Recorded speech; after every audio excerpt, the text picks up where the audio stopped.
क्या बताते हैं कि काल को, इस ब्रह्म को, जो ब्रह्मा विष्णु महेश जी के पूज्य पिताजी हैं, ज्योति निरंजन को श्राप लगा हुआ है 1,00,000 मानव शरीरधारी प्राणियों के खाने का। जीव नहीं मरता, लेकिन उस जीव के ऊपर जो ये कवर चढ़ा रखा है, ये खोल चढ़ा दिया 5 तत्वों का, इसके नीचे एक सूक्ष्म शरीर है। उस सूक्ष्म शरीर के अंदर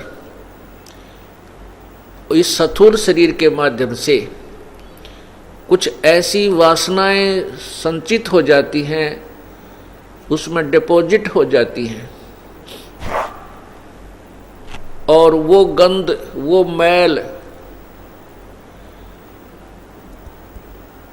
उस सूक्ष्म शरीर, मानव शरीरधारी प्राणी के सूक्ष्म शरीर के ऊपर, शरीर के अंदर एक और शरीर है, इस स्थूल शरीर के अंदर, उसके अंदर समा जाते हैं। उनको निकालने के लिए, उस गंध को निकालने के लिए, अपने आहार के लिए उस काल बलि ने, भगवान काल ने, ब्रह्म ने, जो गीता जी के 11वें अध्याय के 32वें श्लोक में कहता, मैं काल हूँ, सबको खाने के लिए आया हूँ। और अर्जुन भी देख रहा है 11वें अध्याय के 21वें श्लोक में कि आप तो इन देवताओं को भी खा रहे हो।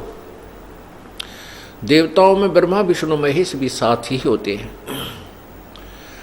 और इन ऋषियों को भी खा रहे हो, इन सिद्धों को भी खा रहे हो, जो आप ही के गुणगान सुंदर अच्छे स्तोत्रों के माध्यम से मंगल हो, बख्श दो ऐसी रट लगा रहे हैं। तो वो कहता है, वो काल है ये, उसको 1,00,000 जीव खाने का श्राप लगा हुआ है, साप लगा है।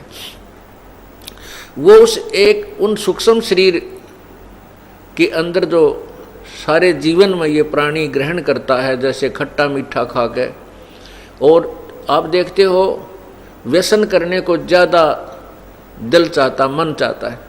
मन ये काल है, काल का ही ये समझो नाना रूप बनकर के ये काल ही हमारे अंदर मन रूप में विद्यमान रहता है। और ये बीड़ी, शराब, मांस, तंबाकू, चरस और ये नाना प्रकार के और कबाड़, मीठे खट्टे पदार्थ बना के खाना, ये मन की ही खुराक, मन की ही चाह है।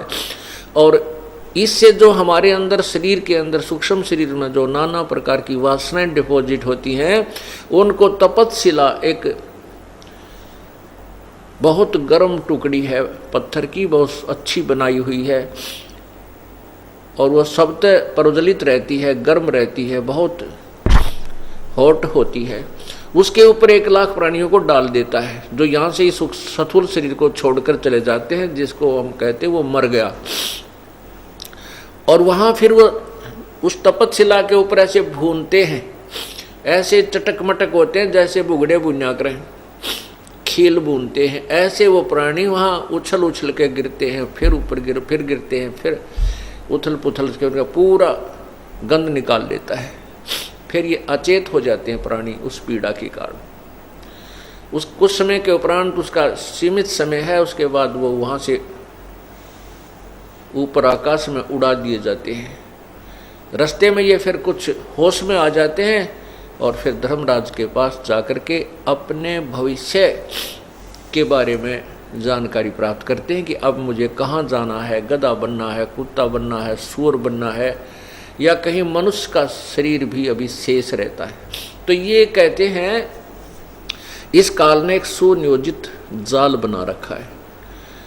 इसको पूर्ण परमात्मा कबीर बंदी छोड़ने आके समझाया है। क्या बताते हैं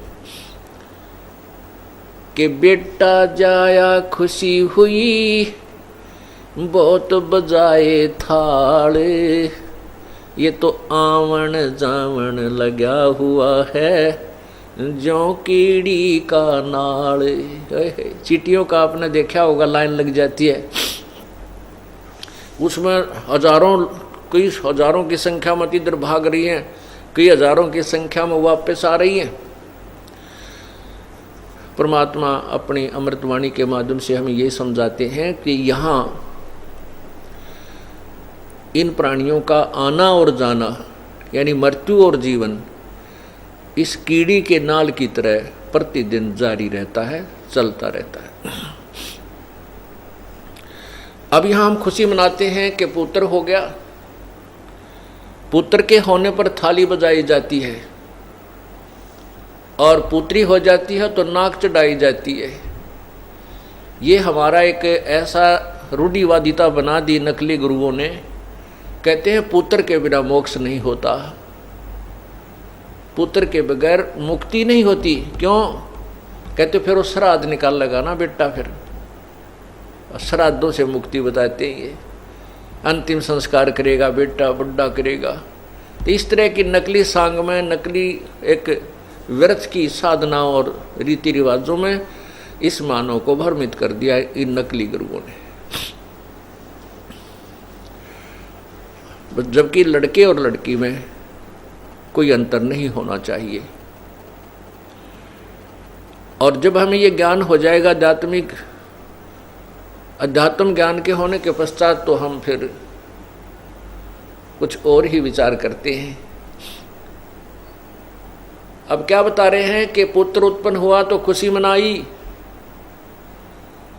और राजा लोग तो बैंड बाजे बजा करके अपनी खुशी प्रकट करते हैं, और गरीब आदमी, जनता, साधारण जनता बेटा उन पे एक थाली लेके और उसको डंडों के साथ टनाटन करती है, खुशी मनाती है बड़ी जोर की। तो परमात्मा ये बताना चाहते हैं यहाँ क्या की खुशी मना रहे हो? आज पुत्र हुआ, 5 वर्ष का होकर एक्सीडेंट में मृत्यु को प्राप्त हुआ। ओए होए होए। बेटा उत्पन्न हुआ, पिताजी की मृत्यु होगी, किसी की बेटी मर गई, किसी की पत्नी की मृत्यु हो गई, हाहाकार मचा हुआ है। तो यहाँ परमात्मा हमें याद दिलाना चाहते हैं ये क्या कि किस उद्देश्य से, किस आधार से तुम खुशी मना रहे हो? इसलिए मना रहे हो क्योंकि तो आपको इसके एंड का ज्ञान नहीं, इससे सारे जो घटनाक्रम के अंत का तुझे ज्ञान नहीं। मौत बिसारी बावड़े अचरज किया कोने, तन माटी में मिलेगा जो आटे में नूने।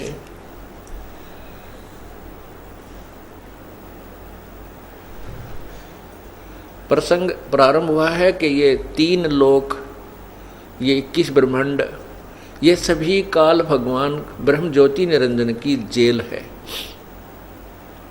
इस कारागार में हम बंद हैं, इससे बाहर हम नहीं जा सकते। ये खुली जेल है, ओपन जेल है।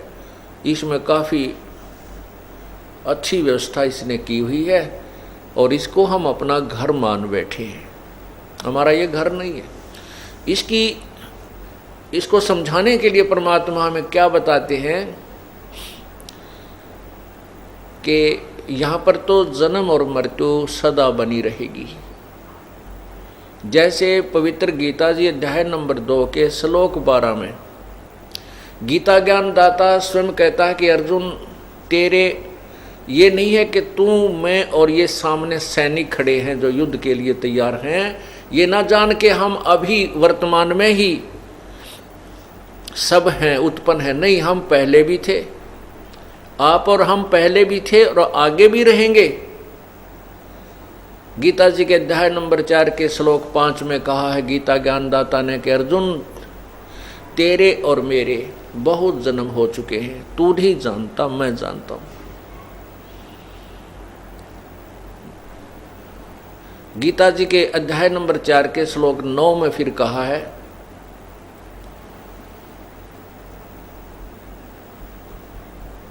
गीता अध्याय नंबर 4 के श्लोक 9 में कहा है कि अर्जुन, मेरे जन्म और कर्म अलौकिक है। मेरा जन्म मृत्यु तो होता है, लेकिन तुम्हारी तरह नहीं होता। 10वें अध्याय के दूसरे श्लोक में कहा है कि मेरे जन्म को, मेरी उत्पत्ति को ये देवता लोग और ऋषि लोग नहीं जानते, क्योंकि ये मेरे से उत्पन्न हुए हैं। इससे सिद्ध है कि गीता ज्ञान दाता भी जन्मता और मृत्यु को प्राप्त होता है, मरता है। ये अविनाशी नहीं है, इसका भी आना और जाना आविर्भाव और तिरोभाव अर्थात जन्म मृत्यु बनी रहती है। यहाँ का अंतिम जो स्थान है वो ब्रह्मलोक है, जहाँ पर ब्रह्म की साधना करने वाले साधक जाते हैं, ऋषि जन जाते हैं। गीता जी के अध्याय नंबर 8 के श्लोक 16 में स्पष्ट किया है कि ब्रह्मलोक पर्यंत, ब्रह्मलोक तक भी ये सभी लोग नाशवान हैं, इनमें भी गए हुए प्राणियों की जन्म मृत्यु होती है। अपने पुण्यों को समाप्त करके वहाँ ऊपर के लोकों में ये फिर पुण्य मृत्यु को प्राप्त होकर इस मृतलोक में आते हैं। नाना प्रकार की प्राणियों की योनियों में कष्ट भी उठाते हैं। इसलिए गीता ज्ञानदाता ने कहा कि यदि तुझे पूर्ण मोक्ष चाहिए तो तत्वदर्शी संतों की खोज कर, उसके पश्चात जैसे वो संत बताएं उसी प्रकार अपना भक्ति कर्म करके जन्म मृत्यु से छुटकारा पाइए।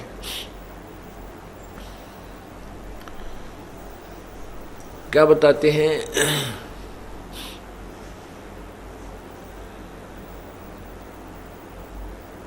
पतझड़ आवत देखे कर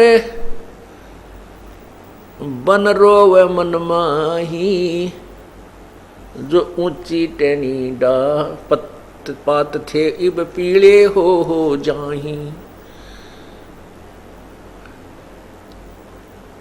जैसे बसंत ऋतु प्रारंभ होते ही पिछले वर्ष के जो पत्ते लगे हुए थे वो पीले होकर के टूट टूट कर गिर रहे होते हैं, और उनके साथ ही तुरंत बहुत अच्छी कोपल फूट रही होती हैं।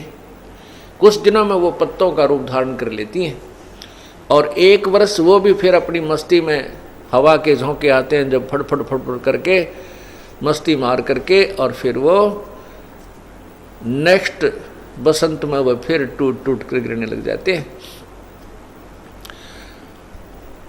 और तुरंत ही नए पत्ते फिर आ जाते हैं।